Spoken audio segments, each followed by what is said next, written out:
هنا في هذه المنظومة الخليجية.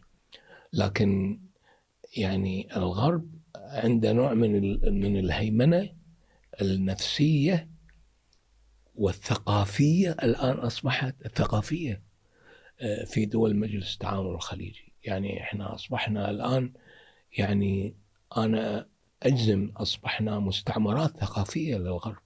شو يعني ما علاقة يعني سكان خيطان في الاحتفال هذا اللي يسمونه هذا كريسماس؟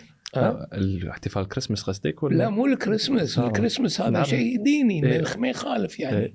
يمكن يكون مسيحيين أو كذا. ثانكس جيفينج ما أدري. لا، هذا اللي يحطون وردة حمراء فالنتاين معلقينه بشوارع خيطان. شكو أنت، فهمت كيف؟ أنت شكو بخيط، أنت شكو بفالنتاين يعني.